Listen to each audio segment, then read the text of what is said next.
안녕하세요. 감성편지의 김다원입니다. 봄비가 오더니 산과 들은 금방 색을 바꿨습니다. 잎을 틔우는 쌀이 잎이 꼭 초록색 꽃 같습니다. 봄가지꽃은 아기 손톱 크기의 보라색 꽃을 피우고 광대나물은 연분홍 꽃을 길게 내밀었습니다. 새들도 짝을 찾느라 분주합니다. 러시아의 작가 톨스토이가 살던 때도 그랬나 봅니다. 부활의 첫 단원은 이렇게 시작합니다. 몇십만의 인간이 한 곳에 모여 자그마한 땅을 불모지로 만들려고 갖은 애를 썼어도 그 땅에 아무것도 자라지 못하게 온통 돌을 깔아 버렸어도 그곳에 싹트는 풀을 모두 뽑아 없앴어도 검은 석탄과 석유로 그슬려 놓았어도 나무를 베어 쓰러뜨리고 동물과 새들을 모두 쫓아냈어도 봄은 역시 이곳 도시에도 찾아 들었다. 따스한 태양의 입김은 뿌리째 뽑힌 곳이 아니라면 어디에서고 만물을 소생시켜 가로수길의 잔디밭은 물론 도로의 포석 틈새에서도 푸른 봄빛의 싹이 돋고 자작나무와 포플러와 구름나무도 봄내음 풍기는 촉촉하고 윤기나는 잎을 내밀고 피나무도 이제 막 싹을 틔우고 있었다. 둥우리를 만들기에 바쁜 띠까마귀와 참새와 비둘기는 새봄을 맞아 아주 즐거워 보였고 양지바른 담장가에서 파리들도 분주히 날고 있었다. 식물도 새도 곤충도 어린애들도 모두 명랑했다. 그러나 사람들은, 어른이 된 사람들은 여전히 자기 자신뿐 아니라 서로서로를 속이고 괴롭혔다. 사람들은 이 봄날 아침이 신성하다거나 의미 깊다고 생각하지 않았다. 이 온갖 만물의 행복을 위해서 신이 마련해 주신 세계의 아름다움, 즉 평화와 화평과 사랑으로 우리의 마음을 끌어들이는 아름다움이 아닌 상대방을 지배하기 위해 그들 스스로 생각해낸 일들만이 가장 신성하고 의미 깊다고 생각하고 있었다. 자연은 순리대로 제 할 일을 하는데 사람들은 예나 지금이나 살기 위해 몸부림치거나 짓밟히고 또 죽어갔나 봅니다. 이제 부활 속 주인공 이야기를 봅니다. 러시아의 감옥엔 행정사의 잘못으로 이유 없이 잡혀와서 몇 달씩 가족을 만나지 못하는 사람부터 가해자가 아닌 피해자가 있습니다. 무고한 이들이 법률적인 도움을 받지 못해 감옥에서 못 나오는 일이 빈번합니다. 장녀 카투사도 부자 상인을 살해했다는 죄로 법정에 섭니다. 네흐류도프는 재판의 배심원으로 참석했다가 카투사를 봅니다. 전혀 뜻밖의 장소에서 그녀를 본 그는 그녀가 자기를 알아볼까 조마조마합니다. 그리고 자기가 그녀에게 한 일을 생각합니다.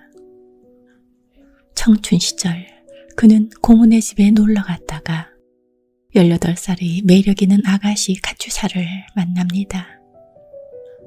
양녀라 하지만 실제적으로는 하녀로 살고 있는 그녀를 그는 고모네 집을 떠나기 전날 겁탈합니다. 그리고 그녀를 잊습니다. 그녀는 아이를 뱄다는 이유로 집에서 쫓겨납니다. 그의 아이입니다. 얼마 안 가서 아이는 죽습니다. 그리고 머물 곳이 없는 그녀는 매춘부로 살아갑니다. 그도 배심원들도 카투사가 무죄라고 했지만 문서 작성이 잘못되어 그녀는 시베리아 형무소로 가게 됩니다. 그는 그녀의 처지가 자기 때문이라고 자책합니다. 그리고 그녀를 구하기 위해 동분서주합니다. 그는 그동안 방탕한 생활을 접고 그녀에게 속죄하기 위해 그녀와 결혼할 결심을 합니다. 그리고 그녀를 따라 유배진 시베리아까지 가려 합니다. 모든 것을 정리하고자 자기 영지로 간 그는 가난에 찌들고 허덕이는 농민의 생활을 목격합니다.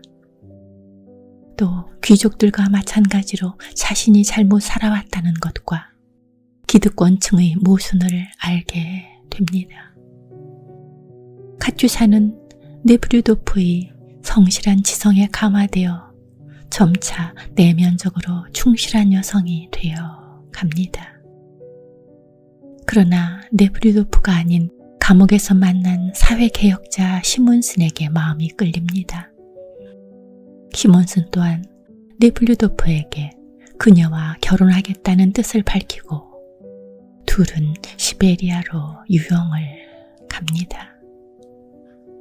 그도 카투사를 따라 떠납니다.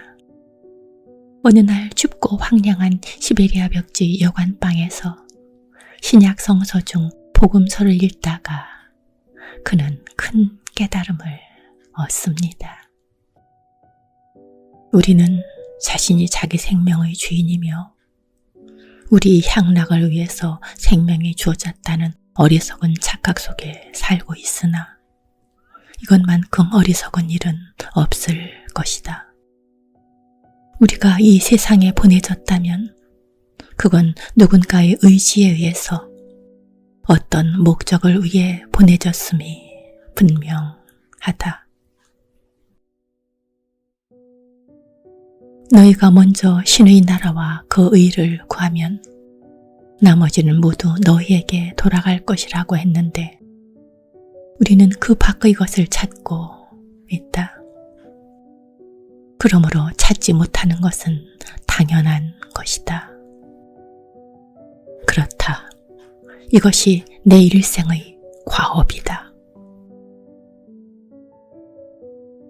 전쟁과 평화. 안나 까레니나로 유명한 톨스토이는 부활을 통하여 자기 생각을 이야기하고 그렇게 살려 합니다. 토지는 농사를 짓는 농민이 소유해야 하고 귀족 중심의 잘못된 사회제도는 고쳐야 하며 특히 하나님 중심으로 살면서 선한 본성으로 돌아가야 한다는 것입니다. 그러나 그의 아내는 그의 생각에 동의하지 않습니다. 가진 것을 돕고 싶지 않아 남편과 계속 충돌합니다. 톨스토이는 아내 소피아와의 갈등을 피하고 자신의 생각을 관철하기 위해 집을 떠나 기차로 가는 도중 시골역에서 죽습니다.